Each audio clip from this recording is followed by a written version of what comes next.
కానీ ఇంటి వాతావరణంలో కూడా కొన్ని మార్పులు వస్తాయి. అవేంటో తెలుసా అని శివుడు అడిగాడు. పార్వతీదేవి ఆసక్తిగా, స్వామి, ఇంటి వాతావరణంలో వచ్చే మార్పుల గురించి చెప్పండి, అవి ఎలా ఉంటాయని అడిగింది. అప్పుడు శివుడు, ఒక ఇంటికి లక్ష్మీదేవి వచ్చే ముందు ఆ ఇంట్లో అకస్మాత్తుగా ప్రశాంతత నెలకొంటుంది. అంతవరకు ఇంట్లో చిన్న చిన్న విషయాలకే గొడవలు పడే భార్యాభర్తలు లేదా కుటుంబ సభ్యుల మధ్య ఎందుకో తెలియని అనురాగం పెరుగుతుంది. గొడవలు తగ్గుతాయి, ఒకరి మీద ఒకరి ప్రేమ కలుగుతుంది.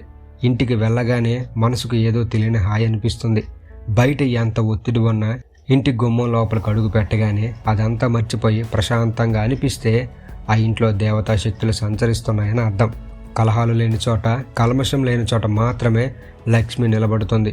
ఎప్పుడైతే కుటుంబ సభ్యులందరూ కలిసి భోజనం చేయాలని అనిపిస్తుందో, ఎప్పుడైతే ఒకరికొకరు సహాయం చేసుకోవాలని బుద్ధి పుడుతుందో, అప్పుడు ఆ ఇల్లు దేవాలయంతో సమానమవుతుంది. అలాంటి ఇంటిని వెతుక్కుంటూ సిరి సంపదలు వాటంతట అవే వస్తాయి.